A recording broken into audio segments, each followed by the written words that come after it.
अस्सलाम वालेकुम। तो आज हम पढ़ने जा रहे हैं angle between different lines basically, ठीक है ना। और अगर आप मोइस स्टूडेंट गाइड के जो नोट्स हैं वो ऑर्डर करवाना चाहते हैं, these are in the link is in description. You can order from that physics toppers note, math toppers notes, tips and tricks और फिजिक्स की टिप्स एंड ट्रिक्स वगैरह हैं। और यू इस इंस्टाग्राम पर जाकर आप लोग लाइव क्लासेस या रिकॉर्डेड क्लासेस के बारे में भी इंफॉर्मेशन ले सकते हो, ठीक है ना। तो आज हम पढ़ने जा रहे हैं angle between the two lines. Angle between two lines basically हमारे पास क्या होता है, ठीक है। अभी तक हमारा फोर्थ चैप्टर ही चल रहा है। फोर्थ चैप्टर काफ़ी बड़ा है और काफ़ी इंपॉर्टेंट भी है।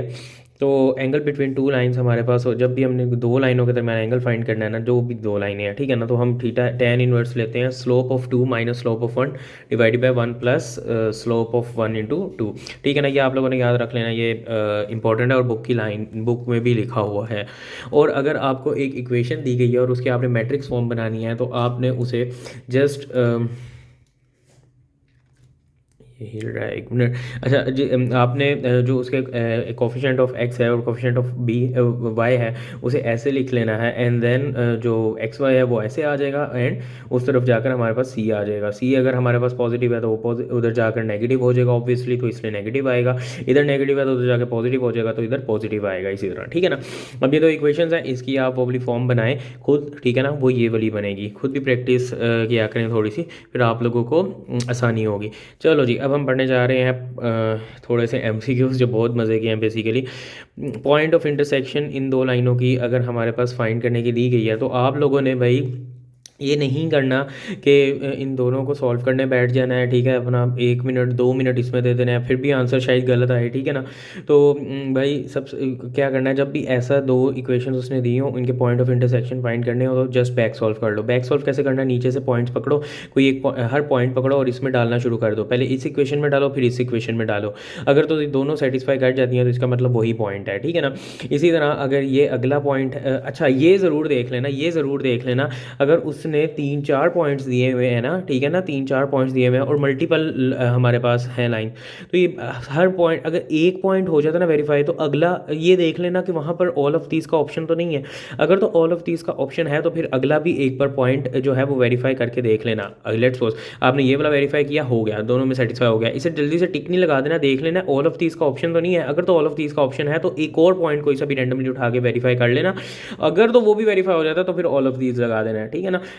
अगर तो वो नहीं होता तो फिर ये वाला लगा देना है, ठीक है ना। इस तरह से ये वाला वेरीफाई होगा।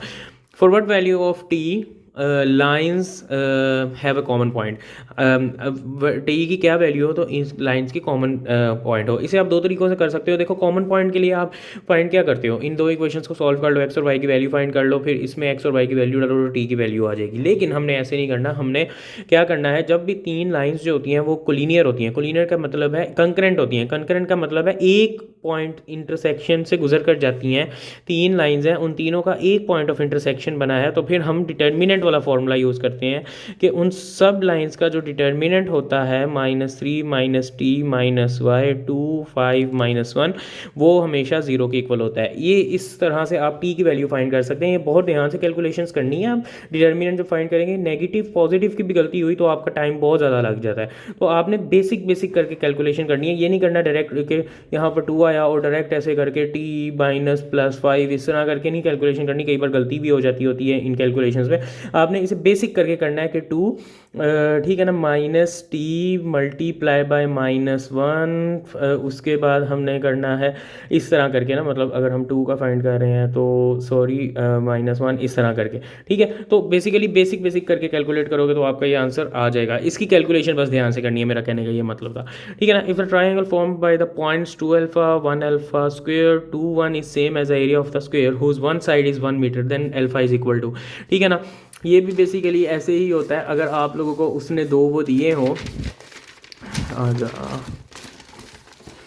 अगर आप लोगों को उसने वो दिए हुए हैं, पॉइंट्स दिए हुए हैं, लेट्स सपोज ये दिया हुआ है 2α 1α स्क्वायर और 2 1, तो इसका आप कैसे फाइंड कर सकते हो, ट्राई है ना, तो 2α यहाँ पे 1 डाल दोगे, ठीक है ना। सारे पॉइंट्स आप लोगों ने लिख लेने हैं, 1α स्क्वायर और 2, 1α स्क्वायर और 2α 1 1 यहाँ पे डाल देना है। इसका determinant should be equal to 1, क्यों, क्योंकि इसने कहा है वो स्क्वायर के एरिया के इक्वल है जिसकी वन साइड ये है।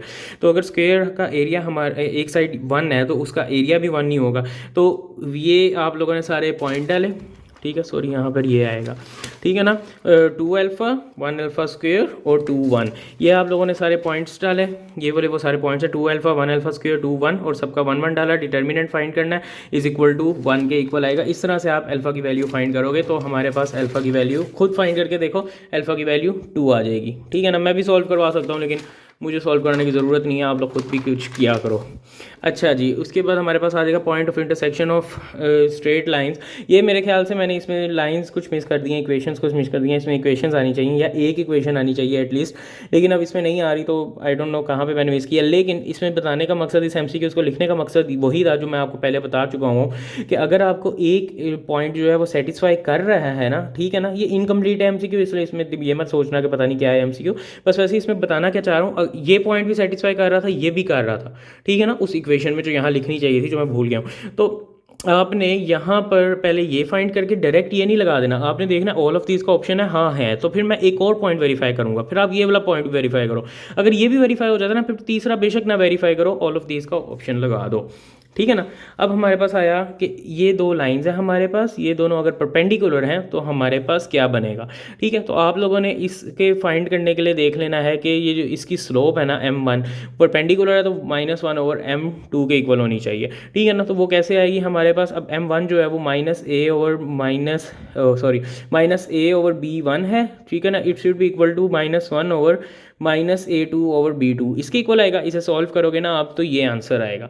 इसी तरह आप पैरेलल के लिए भी सॉल्व करके देखो, जिसमें -a1/b1 is equal to -a2/b2 आएगा, ठीक है ना। इसके लिए भी सॉल्व करके देखो तो उसके लिए ये बनेगा बेसिकली, ठीक है ना। तो खैर ये दोनों आप याद भी कर सकते हो, ये हर बार ड्राइव करने की ज़रूरत नहीं है, ये याद कर लो। अगर दो लाइन परपेंडिकुलर हैं तो ये चीज़ होती है उनमें, ठीक है ना। a2 plus b1 b2 is equal to 0 होता है हमेशा, ठीक है ना। Matrix form of the system of linear of equations, अब ये आपको एक लीनियर इक्वेशन दी हुई है, इसकी मैट्रिक्स फॉर्म फाइंड करनी है। अब जिस तरह मैंने वहाँ पर बताया था कि पीछे अगर बताया है कि x का कोफिशिएंट 1 तो हमारे पास 1 आ गया, -4 तो -4 आ गया, 9 तो 9 आ गया, ठीक है। x का कोफिशिएंट 1 आ गया, y का कोफिशिएंट 0 आ गया, c 0 आ गया, ठीक है। y का कोफिशिएंट x का कोफिशिएंट 0 आ गया, y का कोफिशिएंट 1 आ गया, c की वैल्यू 0 आ गया। वाह जी वाह, ये एमसीक्यू आ गया, इसे टिक ऐसे नहीं लगा देना, ये गलत है ऑप्शन। क्यों? क्योंकि यहाँ पर x y 1 आ रहा है, यहाँ पर x y 0 आना चाहिए, ठीक है ना। तो फ़ौरन से नहीं लगा देना, इसका ऑप्शन बी बनता है। ये बड़े ध्यान से एमसीक्यूज़ लगाने होते हैं, ये मैंने एमसीक्यू इसीलिए लिखा था, बच्चे गलत कर देते हैं वहाँ पर जाकर। तो ये हमारे पास जो 7 कह रहा हूँ 4 चैप्टर है, उसका लास्ट पार्ट है अगली वीडियो में। आई नो 4 चैप्टर काफ़ी लंबा हो गया, ऑब्वियसली वो लंबा है भी, तो इंशाल्लाह ताला इसका लास्ट पार्ट है, फिर हम 5th चैप्टर पर जाएंगे और इस तरह हम आगे चलते जाएंगे। अगर आप लोगों को वीडियो अच्छी लगी यार सब्सक्राइब कर दिया करो, इससे मुझे मोटिवेशन मिलती है, मैं काफ़ी एफर्ट्स पुट कर रहा हूँ इन वीडियोज़ में। अल्लाह।